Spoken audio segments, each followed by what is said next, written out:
2003 Oldsmobile Bravada fuel pump replacement. We're going to drop the tank. We've got our hose clamp loosened there. A lot of good engineering on this vehicle. Stainless steel clamp right there. It's loosened and spinning. We've got a wiring harness dangling right there. That came from right up here. I'm touching it. Unclip that. This one is pretty rotted on the filler neck. That's going to recommend replacing. It looks horrible. So we don't want to touch that end of the hose right there. And we'll come around. We've got some evap lines and fuel lines to disconnect here. Jamie's working on getting the top one out. The top one's kind of tricky. Bottom one, you put a pick in there and then you pull the little C-clip back. And then you should be able to pull it off. That's how you get those. And it's a pain to get that top one. And this canister does not want to come out to give us more room. We've got our fuel tank straps right here. You can see I got this one backed out a hair. Same with that one. I'm working on backing off. Forward, backwards, lube, lube, lube, forward, backwards. You can lube them through these little holes. You can see the end, pretty crusty. Definitely don't want those to snap. It would just be more work for us. Let's get this done. All right, we got our tank supported with a couple of stands. Transmission jacks work nicely when you're this high off the ground on a hoist. It's nice to have a trans jack or stands to support it.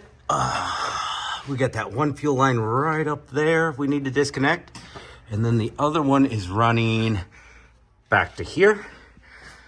Right there she is. We got to disconnect those. It's got these little clips right here. You got to squeeze in on both sides and then pull at the same time.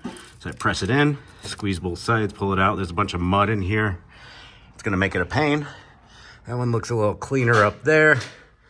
So straps are down. This one hooks in like that. That one we're just gonna shove off to the side and keep it up in there because it doesn't want to come out. And we have a wiring harness right here to disconnect. And we're almost ready to drop, guys. We gotta drop it a little bit so we can get up there and disconnect the wiring to the fuel pump. All right, we got the tank down. And this is the first time this has ever happened to me. Done hundreds of these tanks. This ripped off, this plastic. Trying to get that hose off. Here's your anti-theft device. And that hose is not coming off of that plastic. Never had this happen before to me, but there's a first time for everything. I don't know if this tank's been done before, but here we go, we got it down. Here's the lines we disconnected, your little clip that you clicked in. See, it brings those wings in and allows the other side to disconnect. There's all our hoses we disconnected. So you don't have to worry about this guy. You don't have to worry about this guy. Don't have to worry about this guy. That's that sensor we unplugged. You can see this one's a rust bucket. So that's right where it was leaking, is on these two lines right here. And we didn't spray any PB Blaster on the top of this. That's all fuel leakage. And you can see it's been leaking and coming down and around the tank. We're gonna blow this off with compressed air, clean it up, maybe with a little wire brush, get as much of the rust off as possible and the dirt out of here so it doesn't fall down into the tank.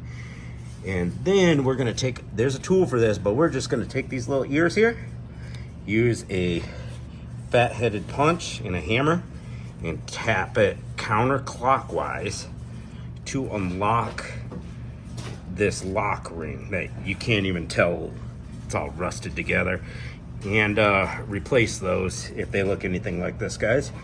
We got our two lines to take off here. They might end up snapping because they're so rusted. We're gonna pull these clips out of there. I think these are squeeze clips. I'm gonna pull these clips out of here.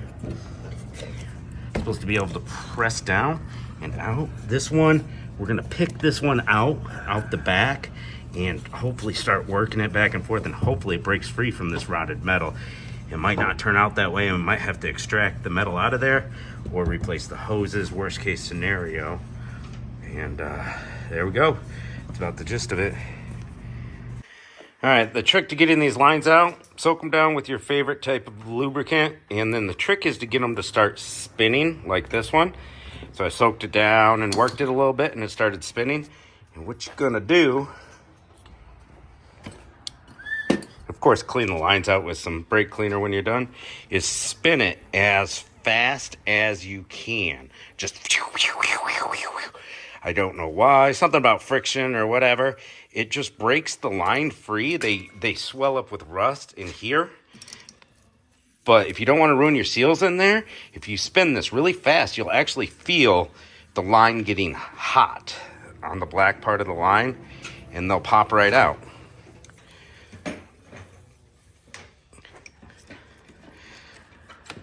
I can't do this with one hand. It's not coming out yet. It needs a lot more spinning. I'll get it though. Old fuel pump coming out. Ooh, little spillage. We're gonna toss that outside so it doesn't smell it up in here too much. There's only one option for these Bravadas, so you shouldn't have to match up your old pump. I successfully extracted that plastic piece right here. I put it on the new pump along with the first O-ring. There's 2 more rings inside those lines. I'm gonna leave them. They're in there good. That way when we clip them together, it's just easier that way if you have to extract them. Hopefully yours isn't as rotted as this one. We're gonna pop that, we're gonna clean this tank, drain it, everything, and pop that new fuel pump in there and lock it in with a lock ring. All right, orientation that way. Give her a little tap skis and get her to lock in. Looks like it's in place. Yep. Make sure you're all the way bottomed out, hitting your hooks. There's a line-up tab on the fuel pump there, so you can't really mess it up. Now it's time to check the wiring harness and see if they match up, because we were supplied a new wiring harness with this. Yeah, it's around here somewhere. It's right here. Our fuel pump wiring harness is hanging here, so we got to make sure that that matches the new fuel pump. I don't know if this is done before. It's got over 200,000 miles. Here is our new wiring harness. They recommend replacing. It even comes with shrink wrap, so that's cool. Whoop, just drop this right there. All right, so now we're gonna put our hoses back on. We've got our pieces extracted. These right here, they push up against the O-ring to seal it, so it's all right if we hurt them a little bit, as long as we don't deform them too much. Got them on there pretty good. Got the O-ring here. I decided to keep the O-ring inside of this one because it's in there good and looks nice, looks beautiful. Or we can replace the O-rings when we do it too. So we're gonna put our hoses back on the tank. They're gonna clip in, then they're gonna lock in with those little clips we took out. We might have to supply some new clips because this one came out in 2 pieces. You can get these at the auto parts store. I have a bucket of them. We all prepped, ready to go. Look at that beautiful repair, guys. Heck yeah. All right, now it's time to get my helpers and put this tank back in. Look at that, rust prevention, baby. And lines are all ready to go, lined up, clipped in the holder. So we're gonna lift it up in there. And all we gotta worry about is clipping that wiring harness in as we're coming up. We can set it on the stands if we want to. We drained all the fuel, so it's super light now. 3 guys, plenty, easy peasy.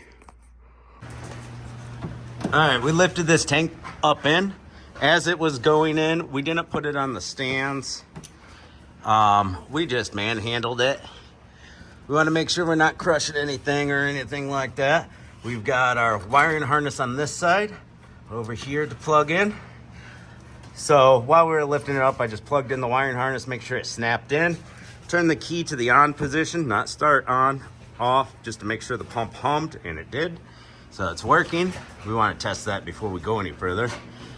And before we put this front strap on, we also clicked this fuel line together, lined up the tabs on the fuel line retainer with the holes in the black line if your retainer stayed on this side like ours did, or it can be inside the cave of that fuel line, and then it'll just automatically line up. Whatever. Time to click these back in. Click this guy back in. And we got our first strap started. Boom.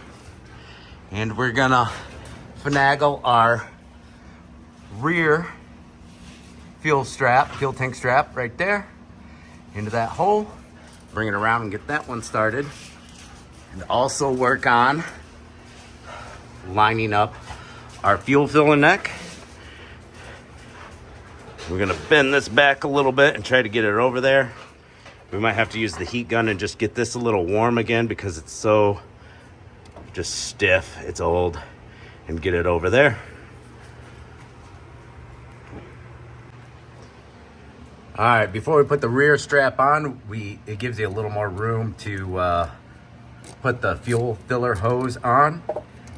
So we got that on and then lifted it all the way up tight. That way it's easier to put our rear strap on. Jamie's putting that hose clamp back on. Next thing we're gonna do, let's see, we've got our fuel tank pressure sensor hooked up. We got all the wiring hooked up. We got all the hoses hooked up. So tighten that clamp. We're gonna put the strap on and then we're done. Pro tips, just like when the tank was coming out, it's probably easier to put that strap in first before you shove the tank all the way up in there. We dropped it back down as much as we could with that strap still on and the fuel filler hose on. And this strap is in great shape for Michigan. So we gave it a little bend ski and then bend it back to be able to get it in there. Put the bar back on. That was 15 millimeter on those. And we're gonna fill the gas tank back up, start the vehicle up, and make sure there's no leaks from anywhere. Make sure we don't have any codes for evap, in case there's something not sealed up, because we did take lines off and everything. And that does have a really rotted filler neck from the fuel door down to that hose. Check codes, check for leaks, double check everything, and rock and roll, guys.